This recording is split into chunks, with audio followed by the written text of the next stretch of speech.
Video ini diperuntukkan bagi yang sedang belajar spiritual dan berkecimpung dalam spiritual. Assalamualaikum warahmatullahi wabarakatuh. Salam, Om Swastiastu, Namo Buddhaya, salam kebajikan. Rahayu, para pemirsa spiritual yang saya muliakan, saya cintai. Selamat berjumpa dengan kesempatan saat ini. Para pemirsa, di part yang ke-6 kita sudah bicara tentang wahyu menurut sudut pandang spiritual atau kacamata spiritual. Karena kita sebelum membahas tentang membesarkan roh, maka kita harus berbicara tentang wahyu. Kemudian pada part yang ke-7, pada kesempatan ini, sebelum kita bicara tentang membesarkan roh, kita juga harus membahas tentang manfaat dari komunikasi ke Tuhan yang ada powernya.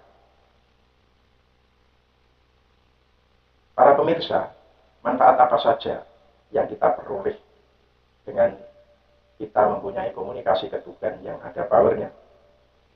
Yang pertama, kita mampu merevolusi roh kita. Jadi, sekali lagi, saya mengatakan merevolusi roh kita, bukan mengevolusi roh. Sebab ini dua hal yang berbeda. Komunikasi yang ada powernya ini mampu untuk merevolusi roh kita. Sedangkan komunikasi yang tidak mempunyai power itu hanya mengevolusi roh kita. Mohon maaf pemirsa, saya mengatakan komunikasi yang tidak punya power ini apakah sebenarnya ini punya power? Ya punya, tetapi kecil sekali. Sehingga tidak mampu untuk merevolusi roh kita, tetapi hanya bisa mampu mengevolusi, jadi merubah sedikit demi sedikit. Beda dengan merevolusi, merubah dengan cepat. Itu manfaat yang pertama. Kemudian manfaat yang kedua, komunikasi ke Tuhan yang ada powernya ini mampu membersihkan karma kita. Baik karma di kehidupan sekarang maupun karma di kehidupan sebelumnya.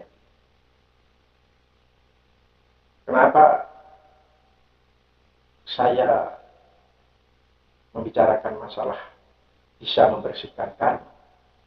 Sebab karma itu tidak bisa bersih, tidak bisa berubah, atau tidak bisa berkurang, hanya karena kita ini berbuat baik. Karma ini disebabkan oleh tingkah laku kita, sehingga tingkah laku kita ini negatif dan menghasilkan dosa. Kemudian kita ini sama dengan menanam karma. Nah, perubahan apa yang terjadi pada roh kita, pada jiwa kita? Pada saat kita menjalankan menanam karma jelek, roh kita, di mana cahaya pada roh kita, itu akan, kalau orang Jawa mengatakan menyempit, mengkeret, tapi juga sekaligus cahayanya akan menjadi buram, menjadi mengecil cahayanya, tidak terang. Nah, bahkan cahaya itu mendekati abu-abu atau menuju ke hitam warnanya. Nah, untuk membersihkan karma ini, maka kita butuhkan komunikasi yang ada powernya.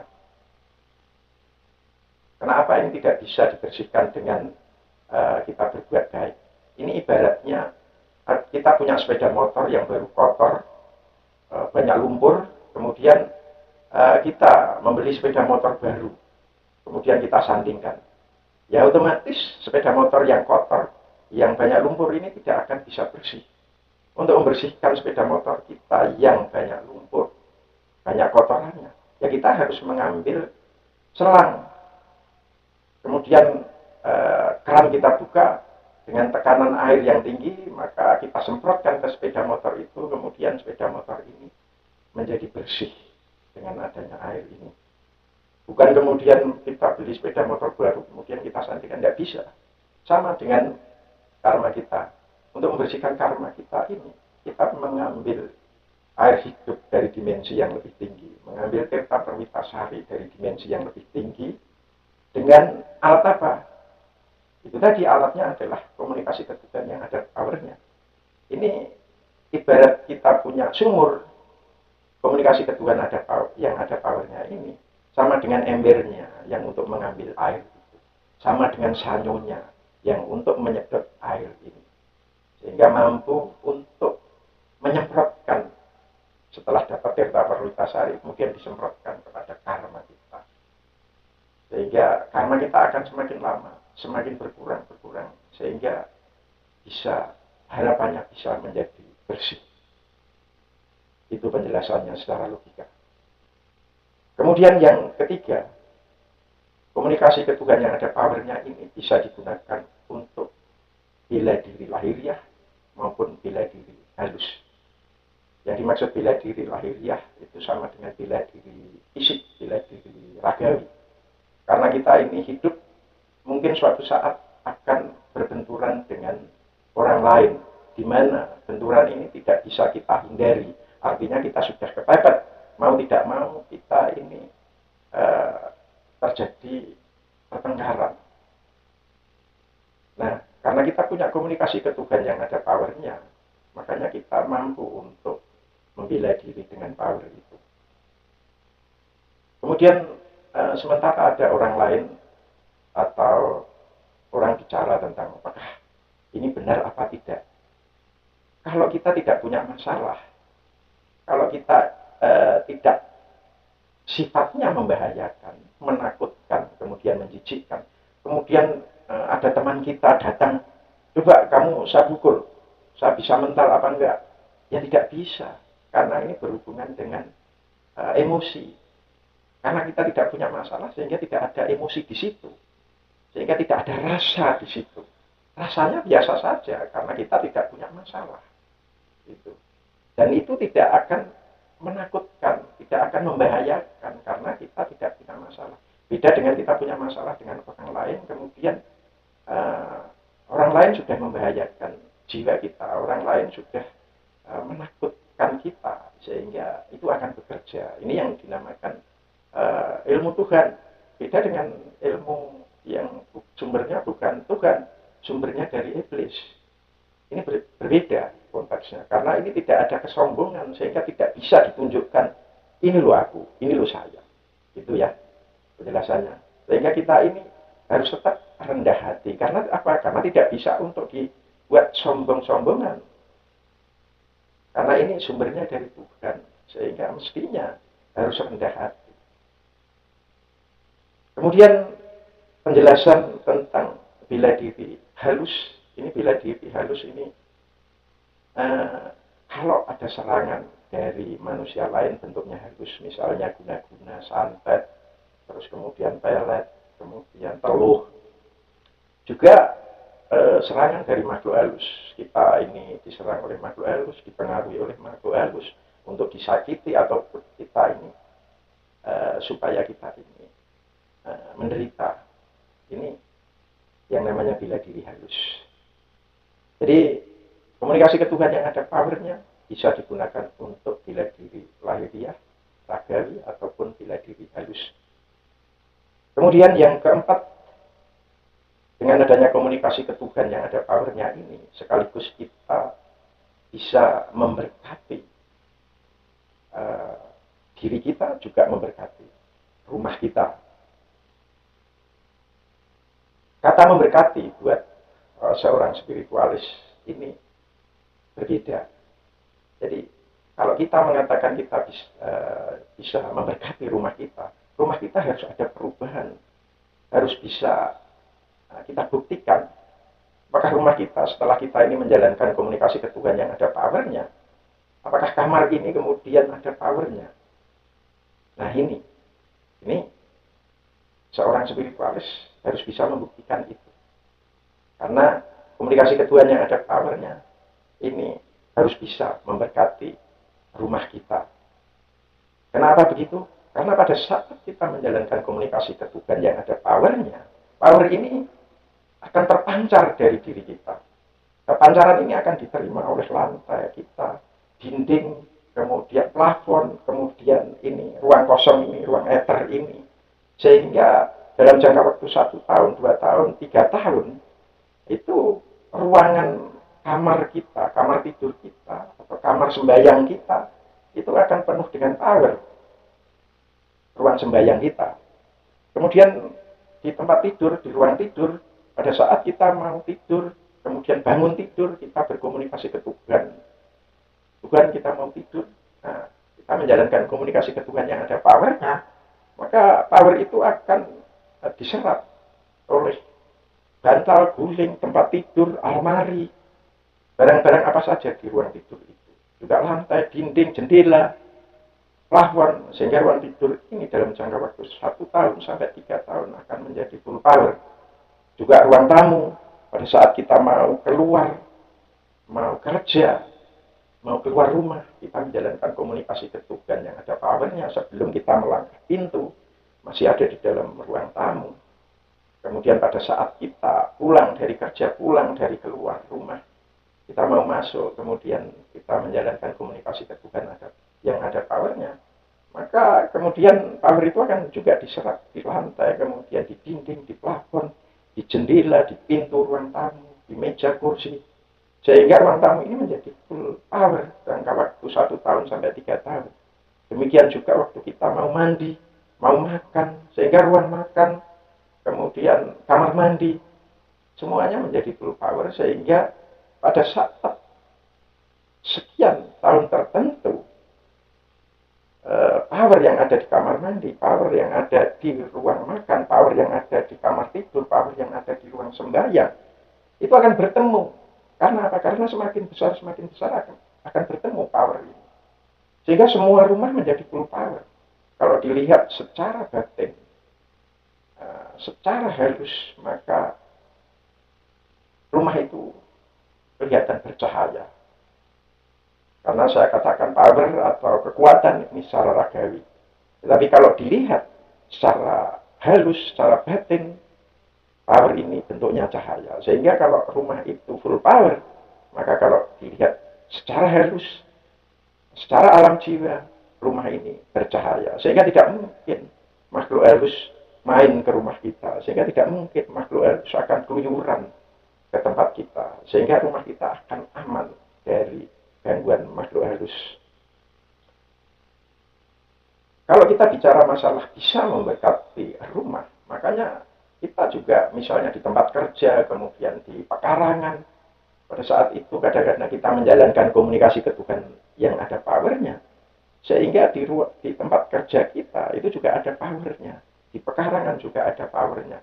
Kalau jumlah orang yang menjalankan ini banyak, spiritualis yang mempunyai komunikasi ke Tuhan yang ada powernya ini banyak, ini secara tidak langsung sama dengan memberkati bumi, memberkati planet ini, sehingga planet bumi ini itu secara spiritual naik. Jadi planet bumi ini spiritualnya naik, karena kita bisa memberkati dunia, kita bisa memberkati planet bumi ini. Itu yang secara tidak langsung. Kalau kita bicara jumlah orang-orang spiritual yang mempunyai komunikasi ke Tuhan yang ada powernya, jumlahnya banyak, maka sama dengan kita memberkati planet bumi ini, sehingga planet bumi ini naik spiritualnya. Kemudian manfaat yang kelima, secara tidak langsung, pada saat kita memberkati rumah kita, pada saat itu secara tidak langsung juga membersihkan energi-energi negatif yang ada di sekitar rumah kita, di pekarangan kita. Kemudian yang keenam, dengan adanya kita selalu berkomunikasi ke Tuhan yang ada powernya, itu sama dengan kita, jiwa kita nanti akan semakin lama, akan semakin penuh dengan cinta kasih. Kenapa saya mengatakan seperti itu? Karena pada saat kita menjalankan komunikasi ke Tuhan yang ada powernya, pada saat itu kita mengambil air hidup atau mengambil Tirta Perwitasari dari dimensi yang tinggi, sedangkan Tirta Perwitasari atau air hidup ini hakikatnya adalah cinta kasih. Sehingga di dalam diri kita semakin lama, semakin tahun berganti tahun, maka kita akan mempunyai jiwa cinta kasih yang sangat besar. Sehingga akan merambah bahwa kita akan merasa hidup kita akan tenteram dan damai. Syukur-syukur kemudian meluber, merambah ke sekitar kita, tetangga kita, manusia-manusia yang dekat dengan kita, orang-orang yang dekat dengan kita juga merasakan tenteram dan damai. Kemudian manfaat yang ketujuh, dengan adanya kita ini punya komunikasi ke Tuhan yang ada powernya, kita ini tidak bisa didekati oleh makhluk halus. Karena apa? Karena makhluk halus itu tidak bisa dibohongi. Karena mereka bentuknya halus, mereka tahu siapa kita. Dan mereka tidak bisa dibohongi. Mana orang yang rohnya sudah lahir, mana orang yang mempunyai komunikasi ke Tuhan yang ada powernya, yang punya cahaya, komunikasi ke Tuhan yang memancarkan cahaya, mana yang tidak, mereka tidak bisa dibohongi karena mereka bentuknya halus. Sehingga mereka tahu, nggak berani untuk mendekati kita. Karena mereka tidak berani mendekati kita, sehingga kita ini tidak akan pernah bisa dipengaruhi oleh makhluk halus untuk berbuat jelek, berbuat negatif, atau kita diperosokkan ke kehancuran, mengarah kepada kehancuran. Atau kita direkayasa oleh makhluk halus, sehingga sulit itu. Ya kalau memang kita bisa dipengaruhi, ya ini sebenarnya kita belum sampai pada level yang kedelapan. Manfaatnya adalah bisa digunakan untuk menolong orang, baik orang itu kena penyakit medis maupun non medis. Penyakit medis itu penyakit yang biasanya disembuhkan oleh dokter, misalnya penyakit kanker, penyakit stroke, penyakit tipes, dan lain-lain. Logikanya bagaimana? Bisa digunakan untuk menyembuhkan penyakit medis. Sebenarnya orang yang kena penyakit medis atau yang kena itu, yang sakit itu fisiknya, sebelum bermuara kepada fisik, sebenarnya jiwa itu sudah sakit dulu. Artinya bahwa cahaya orang itu sebenarnya sudah sakit dahulu, baru setelah itu bermuara kepada fisik. Misalnya orang itu sakitnya di jantung, nah cahaya yang lurus dengan jantung itu akan patah-patah, atau cahayanya tidak terang tetapi buram, atau bahkan mendekati abu-abu misalnya, sehingga dalam jangka waktu tertentu akan bermuara kepada fisik, sehingga orang itu jantungnya akan sakit. Nah, buat orang spiritual itu biasanya pengobatannya itu ada dua. Yang pertama, diterapi jiwanya, cahayanya ini dirapikan, diluruskan, yang patah-patah kemudian diluruskan kembali, kemudian yang buram, cahayanya buram tidak terang, kemudian diberi power, diberi cahaya supaya terang kembali. Kemudian yang kedua itu juga diberi air pengobatan. Air pengobatan ini hubungannya dengan fisiknya.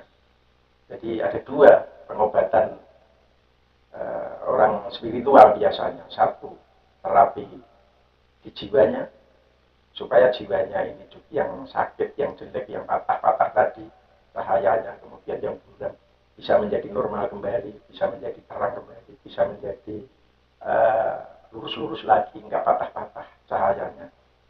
Kemudian yang kedua, dibuatkan air minum untuk raganya, sehingga lengkap dua-duanya. Kemudian penyakit non medis. Orang yang kena penyakit non medis itu biasanya kalau diampal atau dirasakan tubuhnya, kita akan terpental kalau misalnya kita ngampal kasar. Artinya apa? Artinya bahwa orang itu kena penyakit non medis. Nah, apakah penyakit non medisnya ini dari manusia lain ataukah dari makhluk halus? Ini yang perlu kita deteksi lagi, sehingga kita bisa mau mengobati itu terapinya tepat. Apakah ini dari manusia lain ataukah dari makhluk halus? Itu manfaat yang ke-8. Kemudian manfaat yang ke-9, membantu orang yang punya masalah. Bagaimana logikanya? Komunikasi ke Tuhan yang ada powernya ini bisa membantu orang yang punya masalah. Komunikasi ke Tuhan yang ada powernya ini, kalau kita ibaratkan HP, itu HP ini punya sinyal 4 garis, sehingga kalau digunakan untuk menghubungi keluar, menghubungi orang lain, itu di sana berdering, sehingga bisa diterima, sehingga komunikasi pun juga bisa lancar. Dan pada saat kita dihubungi oleh orang lain, HP kita juga akan berdering dan kita bisa menerima, kemudian kita bisa berkomunikasi dengan lancar. Ini kalau kita ilustrasikan HP. Nah, komunikasi yang ada power ini ibarat sinyal, ini sinyalnya kuat, sehingga kalau untuk menyampaikan permohonan kepada Tuhan, ini akan lebih cepat diterima dan juga akan lebih cepat dijawab, sehingga masuk kepada fisik, masuk kepada material itu lebih cepat. Sehingga kalau kita menolong orang yang punya masalah, itu permohonan kita akan cepat diterima dan juga akan cepat dikabulkan. Begitu kira-kira logikanya. Kemudian manfaat yang ke-10 itu adalah selamat dunia dan akhirat. Selamat dunia ini juga berhubungan dengan tadi manfaat yang ketiga, yaitu bisa digunakan untuk bela diri lahiriah dan bela diri halus. Juga bisa kita gunakan untuk hal-hal yang menyangkut kehidupan yang lain, sehingga harapan kita yang berhubungan dengan selamat dunia itu akan bisa tercapai. Kemudian kalau kita bicara masalah selamat di akhirat, pada saat roh kita ini semakin besar, roh kita ini semakin terang, radius cahayanya semakin lebar. Pada saat kita nanti masuk kepada dimensi yang lebih tinggi, kita ini mampu, kita ini kuat. Karena apa? Karena di dimensi yang lebih tinggi, powernya akan lebih tinggi, atau cahayanya akan lebih terang. Sehingga kalau kita, misalnya, ini kita ibaratkan di dimensi yang lebih tinggi itu, misalnya cahayanya, kalau kita ibaratkan cahayanya ini seperti cahaya bulan, misalnya 25 watt misalnya. Sedangkan kita punya power, punya cahaya yang terangnya 50 watt. Kita kemudian masuk ke dimensi itu kita kuat, sehingga kita tidak akan turun lagi. Tetapi kalau misalnya dimensi ini kita ibaratkan bulan, itu 25 watt, tetapi ada orang yang kalau kita ibaratkan bulan ini cahaya rohnya ini hanya sebesar 10 watt, maka dia akan masuk ke dimensi itu nggak akan kuat, sehingga dia akan turun. Sehingga kita ini berharap bahwa kita ini setelah meninggal itu kita juga selamat di akhirat. Karena apa? Karena roh kita sudah besar, roh kita cahayanya sudah terang, roh kita radius cahayanya sudah lebar, sehingga kita bisa masuk ke dimensi yang lebih tinggi. Para pemirsa, kita lanjutkan manfaat yang ke-11, komunikasi ke Tuhan yang ada powernya, itu harapannya supaya kita, manfaatnya, itu kita bisa mencapai kepada pencerahan. Apakah kita ini bisa sampai kepada pencerahan apa tidak, itu tergantung kita juga. Tetapi minimal komunikasi itu bisa kita gunakan sebagai jalan untuk mencapai pencerahan. Karena apa? Karena komunikasi kita ada powernya. Terutama kita bicara masalah komunikasi diam. Kalau yang namanya goal yang berhubungan dengan pencerahan, ini adalah komunikasi diam. Karena pada saat kita menjalankan komunikasi diam ini atau meditasi yang ada powernya, maka power ini akan membawa sukma kita itu kepada dimensi yang lebih tinggi. Tapi kalau kita nggak punya power, nggak punya kekuatan, maka atau nggak punya energi, maka sukma kita ya tetap ada di dunia ini. Tapi karena kita punya komunikasi, meditasi yang ada powernya, makanya begitu sukma ini keluar, sukma ini akan dibawa oleh power kita menuju dimensi yang lebih tinggi. Kemudian kita bicara masalah manfaat yang ke-12, yaitu adalah manfaat untuk kesehatan. Kalau kita bicara bahwa komunikasi ke Tuhan yang ada powernya ini bisa digunakan untuk menolong orang yang baru sakit, baik sakit medis maupun non-medis, ya otomatis secara tidak langsung kita memperoleh manfaat juga dalam hal kesehatan. Karena bisa digunakan untuk menolong orang dalam hal kesehatan, makanya secara tidak langsung kita pun memperoleh manfaat kesehatan. Tapi mungkin bisa saja orang mengatakan, alah nyatanya kamu juga sakit.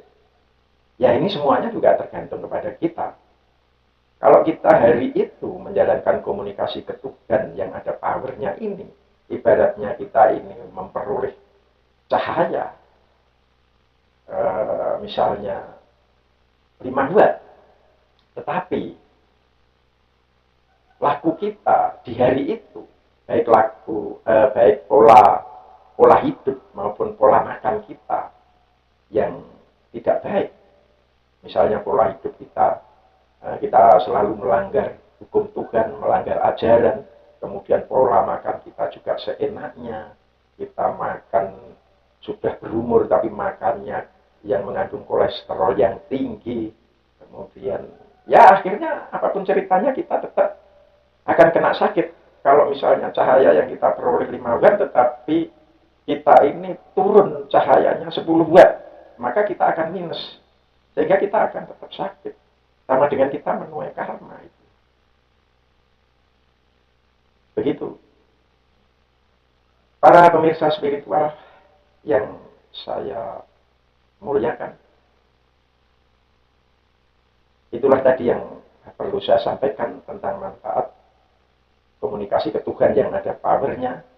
Meskipun manfaat itu hanya 12, tapi sebenarnya banyak sekali manfaat yang kita peroleh dari komunikasi ke Tuhan yang ada powernya. Tentunya masih banyak kekurangan yang saya jelaskan kepada pemirsa, atau mungkin juga pemirsa merasa ada yang tidak serk atau tidak tepat apa yang saya jelaskan itu tadi. Maka apa yang menjadi kekurangan, menjadi ketidaksempurnaan saya mohon maaf yang sebesar-besarnya. Karena yang sempurna, yang benar adalah milik Tuhan, dan yang banyak kekurangan adalah saya di dalam menyampaikan kepada pemirsa spiritual. Marilah para pemirsa spiritual, kita lahirkan roh kita besarkan roh kita, syukur-syukur roh kita sampai kepada pencerahan.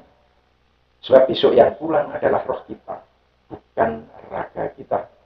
Wassalamualaikum warahmatullahi wabarakatuh. Salam, Om Swastiastu, Namo Buddhaya, salam kebajikan, Rahayu.